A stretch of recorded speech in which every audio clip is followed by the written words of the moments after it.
Don't need sound. All right. So Yeah, I guess we could start with how do you feel about what are the strategies that you think are best to use in a containment class versus an integrated class, and are they the same? I think they're similar. Here in district, since we have so many kids that are integrated, Yeah. I think one of the best strategies, obviously you're supposed to read their IEPs and from the legal standpoint and all that, but I think the best resources are the other teachers and the classroom aides because they're with them so often. I can, sometimes in the moment when I know they're coming in, if it's an activity, I can talk to them, ask if a student's going to be able to do this or, whatnot.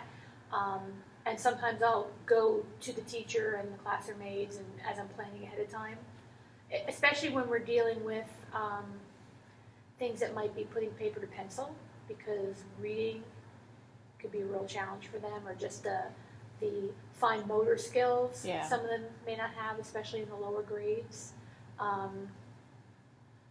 Or the frustration level. Some of our kids, particularly on if they're on the spectrum, doing an activity that I know is going to be challenging or presenting a new set of rules because kids on the spectrum are very rule oriented. They want to know like every procedure, like organization, structure. I mean, seeing the same kids every year as they go through the grades helps because you start to anticipate what's going to happen. What they can do, what's going to be frustrational, what I'm going to need the aide to sit right with them and work. A lot of times, some of the adaptions are made by the aides in the moment. For example, when I was doing the second grade unit on instruments of the orchestra, and the kids were moving around the room looking up information about their instrument, they were going to become the class expert on the flute or the class expert on trumpet. A lot of some of those kids couldn't handle the independence of it, or they could find the information, but putting it down on paper, sometimes the aides would scribe. So I find the classroom aides who are with them all day, every day, are one of the best resources. Yeah. Maybe even more so sometimes than the teachers, because they know all their little nuances and what sets them off or what they're going to need to be successful. So, I feel like somebody, in terms of strategies and dealing with them one-on-one, do you generally leave that to the aides? Or like someone like John Marco in class when he doesn't want to participate, I know his aide is there to help, but if she's off doing something with one of the other kids, like they usually have two aides, how do you deal with trying to focus their attention or... Right. Well, someone like those students, there's a reason why they come with 2 or 3 aides. They can't really be too far off doing other things because of the severity. John Marco's kind of a little more on the severe side in terms of, what to expect from them. So, and it also just depends on what we're doing. There's moments where the kids are working in something like these things where we put them in small groups or where they're moving around the room that actually give me an opportunity to sit down and work, with kids. So, do you find that you create individual goals for the special needs students comparable to the class that fits their actual skill set? Or do you just kind of try and find, if they're in like here, when we have a lot of special needs students in the integrated classroom, do you just try and get them as close to the other kids as possible? I think they can have the same goals, but the process and how they show it, differentiating the process. Because I think they can still learn how to read music and whatnot, but they may not be able to express that knowledge or show that they know it, show that they've learned it in the same way. So I don't think they need different goals all the time. I think they can learn the same things, but they just may not be able to write it down on a piece of paper in the same way, or it may be just having them express it verbally instead of written, or but I've found that learning the concepts is not so much the issue as having them express they've learned it. And a lot of times, I mean, I've had kids who are severely on the spectrum, but they have perfect pitch. Yeah. So if you have a goal, for example, with, say, kindergarten or first grade, to be able to match pitch, they can do it in a second. So you just never know. So in terms of objectives, they can have the same objectives, and sometimes they're even better at expressing. You know, like I said, I've had some kids with perfect pitch, and they can sing a song that we learned in class 5 weeks ago in the correct key. Yeah. So, you know, so it's not always about objectives. It's just how are they expressing that they know What's like going on, and that they know the content that you're trying to teach. Right. Yeah. I mean, there's always, if you have kids with severe visual decoding strategies, like from reading and whatnot, you can almost always expect that those kids are going to have a hard time reading music. So you kind of, you know, you can get information from those other things too. So, because if they're having a hard time telling between, like, say, B and D, they may have a hard time discerning between, like, that's a quarter note and that's an eighth note quickly enough to be able to fluently read a rhythm. So, Right. because there's some of the same strategies and ideas. Right. So what are your thoughts on integrated classrooms versus contained classrooms, since we see both? Yeah, it's interesting because I think there's pros and cons to both, but sometimes I see integrated when I really feel like there's life skills that some of these students need and they're not always getting, or that some of their issues cause them to be disruptive or require so much attention that the other kids in class aren't getting what they need, or are constantly having to be distracted. If you have a child who's, you know, we have 2 students in kindergarten, one likes to, you know, get the other one going, like they bounce off each other. But because of their similar needs, they're always together so they can have a shared aid. But when one starts focusing on something and he starts saying it over and over, the other one thinks it's hilarious to echo him. So they start bouncing off each other in terms of, and it's very hard to bring them down from that. But now you have to teach during that. So, Yeah. you know, I know I would be very distracted as a learner being around that. So I think there's a fine line between balancing what the kids need in terms of how much should they be interacting and around their peers versus how much are you adding or taking away from theirs or the other student's educational experience. So I think that's where the fine line comes. Is it so severe that you but it would be very difficult to give them what they need when you're teaching a class of 25 kids. Right. Then that's where you may have to look at, they need something separate. Have you ever been in a class? All the classes I've seen so far that we've had that are either contained or integrated, we've had lots of aides. Like we've had at least 2 to 3 aides, one for each student. Have you ever been in a class when there was one aide but several? I know that aides can take up to 3 kids at once. Yeah, there's 3 to 1 is a popular one. Sometimes, and there's very specific legalities about how much time they can be instructional-wise without an aide. So there's legalities to it. I had, at the beginning of this year, one of the students from our Friday morning first period class was integrated into the 4th grade that we have Malachi or the 5th grade Malachi comes And Brendan. and Brendan, and I had it wasn't Christian, it was one of the other boys. And Alex? no, Alex comes on Tuesday because he's chronologically a 4th grader. No, a 3rd grader. He came in like last 10 minutes of Yeah, he did. the 3rd grade class. But he came in and he couldn't do any of the work. Like really, without an aide, there was no aide. And I had 3 kids from that class because they gave the aide a break, or it was her lunch period, or something like that. So what I had to do, and this was the beginning of the year, so we're really into learning rhythms. Malachi and Brendan, and Brendan actually does really well at writing rhythms. So he can do that. They had no problem being able to do the work. There was an assignment where this other boy and Brendan were sitting together. I'm having a mental blank with the name because I'm so terrible with it. But they were sitting together and Brendan was helping him. So it was something where the kids were composing their own rhythms. Brendan said, hey, let's work together. Let's work together. And he was almost basically feeding him each rhythm. And you could see the progression that the first measure looked like a note, and as it progressed, it just got more and more like just a scribble.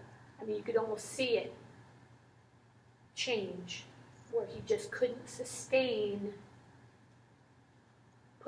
actually doing the assignment.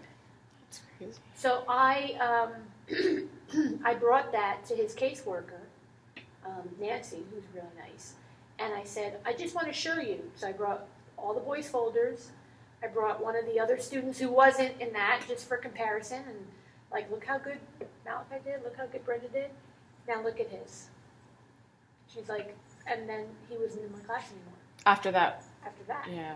Because he really couldn't, you either give me an aid for him that's going to help him and scribe for him, or, because he just can't, he couldn't sustain it in any way that was showing any sense of getting it or learning it or anything that would remotely be up to where the rest of the class was. Yeah. Including the other kids who were, in that from the self-contained class who could do it. So it wasn't a matter of it wasn't hard beyond their years. I have these kids who can do it. This is a whole different issue with reading and just the motor skills, the sustaining the actual attention to be able to do it. And Brendan was feeding him the rhythms exactly, copy my paper. I wrote this, now put it on yours so we can write it together. Copy it. He couldn't even copy.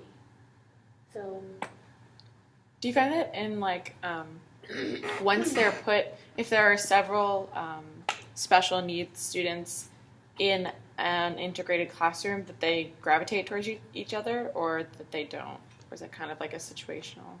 I think it just depends. You get a kid like Malachi, how we talked about. Right. I would say he wouldn't. Very aware. He doesn't want to be there. So I think socially he's more aware of it. Whereas Laura and Brendan, I feel like if they were in the same class, they would help each other. Yeah. Laura, you never know, because she, with the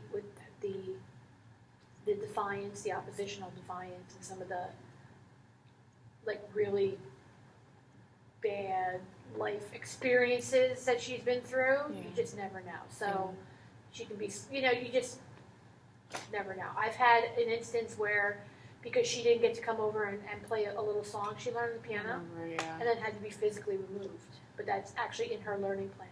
That's her behavior chart, that this is how we handle it, that somebody will physically remove her. So, because when she gets set off, it's Do you find that, if you're in a situation in which there are 3 students to 1 aide, that you end up having to deal with, I've seen a lot of the kids who are kindergarten on the spectrum who have an episode, but let's say that the aide is busy with another kid who's also having an episode. Have you ever had to also deal with that? Not like that kind of severe. Yeah. But what always seems to happen when you have from my observation as with 3 to 1 aides, there's always that one kid who just seems to need more attention. It's always hard, I think, to balance out, because in addition to the cognitive ability to do the work, there's always behavior issues that come into play. Yeah. And sometimes you can't get to anything until you deal with the behavior issues. So that's where it seems, a lot of times it seems imbalanced. If this one over here is being quiet and doing what they're supposed to do, now I can give this one attention. Well, sometimes that one's being quiet, but doesn't mean they're really getting it. Yeah. So I don't always find that it's a balanced situation. Sometimes they have to give that one, like, this one needs the attention. Special Although attention. officially, I'm here for these two also, but they're doing okay right now. So I Yeah. gotta, you know, the squeaky wheel gets the oil. Yeah. Speak, you know. How much special ed training did you have coming in, starting I had out? one class at Westminster. So like me. And I found that class at the time, I don't really find it did a whole lot for me. So did most of have you taken any? We've had some things in district where we've learned about autism and some different things like that that have been incredibly useful because a lot of times they've been taught by the actual case managers and whatnot. So we have Nancy at the elementary school is really an autism expert. So she gave us like a half-day thing on, you know, what's kind of going on with them and how they react to things, Right. and what you know, what the typical things might be, although there's no typical ever, you know, but just kind of getting to know what is autism. When I was at Westminster, we didn't discuss autism at all. Like, I had never heard of autism. Yeah. It just, you know, this was spring of '92 before starting student teaching. Yeah. And it was at one little class. Yeah. And it was, looking back now, the information that we did in class is considered highly antiquated. Where it was, because it used to be special ed kids were categorized according to their IQ score. So they had like normal range, and then these kids were educatables, and these kids, you know. So it was really a very, you know, track their IQ score, and it would be very antiquated today. Things that we don't use at all. So I find that it was just almost useless. You know? Yeah. Just learning more from, you know, the districts that offer it, you know, with our own specialists. And I think I've just learned more from, you know, the day-to-day dealings and just having those professional conversations with the special ed teachers and getting to know the kids and talking with the aides. And Yeah. I have a few personal friends now who have children who have autism. So like even just bringing that into it, like knowing, you know, what it looks like when they're self-simming and what it looks like when they're about to have a meltdown, and you Yeah. know, Yeah. so it's a learning experience. It's always a learning experience because every kid that comes in, you know, they all have their different things. Yeah. You know, like we look at in kindergarten. Yeah. Yeah. Our poor little friend who, you know, she cries at some things and she's happy. And the first year I had her for music as a preschooler, she's been here 3 years. So when she came in as like a 3-year-old preschooler, she loved being in here. Loved it. Was always smiling, freeze dance. She'd be up dancing. Instruments, loved it. Then halfway through last year, something just clicked, and then she was scared of coming in the room. And now she does that thing. Like now she's starting to get to the point where sometimes she likes what we're doing, and then Sometimes she doesn't. sometimes she doesn't. And she's not verbal enough to tell you what's going on in her head. She can do responses, but they're very prompted. Yeah. Yeah. You kind of have to lead her into the. Music room now. Like, we're not going to cry. Not going to cry. And she's saying it while she's crying. You know, like just kind of get her focused. But she doesn't have the verbal skills to express What's going on? why. You can't get a why out of her ever. Yeah. So it's frustrating because you're like, but she loved being in here for a whole year. And then all of a sudden she doesn't love being in here. And now she's screaming, but next week I may do something similar, like sometimes playing the piano triggers her. Whereas the first year she was here, she loved it when I played piano, and she'd get up and move around and play instruments, and she was big smiles. Yeah. You know, holding hands with the other kids, you know. And then all of a sudden now the piano, she freaks out, and I have no idea why, and we don't know why. Yeah. So, yeah, Yeah. the nonverbal thing is can be very frustrating. Yeah. I have one more question. I think we're good on time, and that's a lot of what I wanted to know. It's just like, how do you know, starting out with a new contained class, what to plan?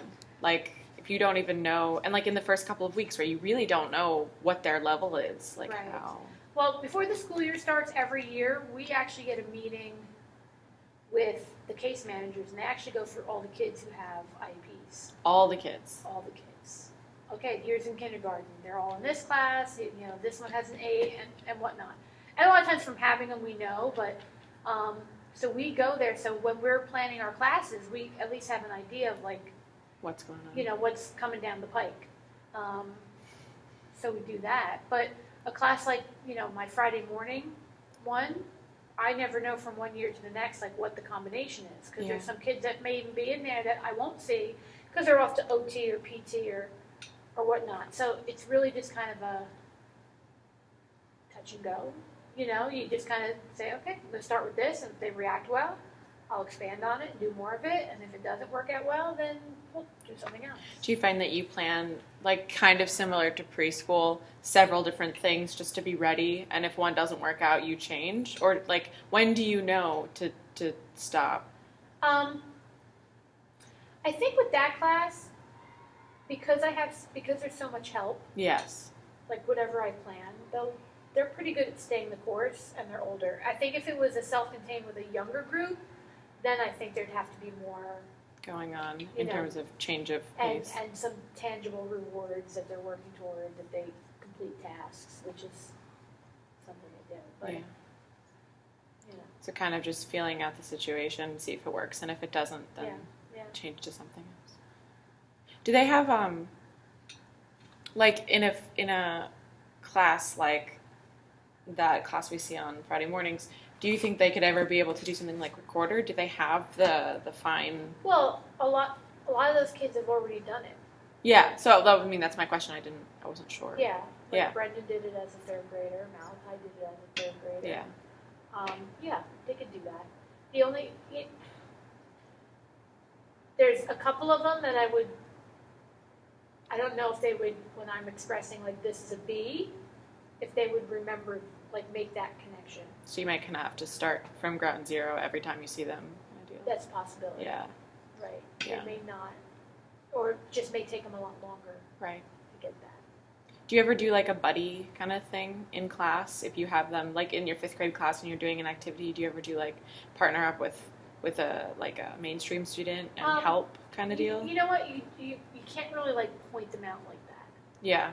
You know, a lot of times, some of the things they like working with each other.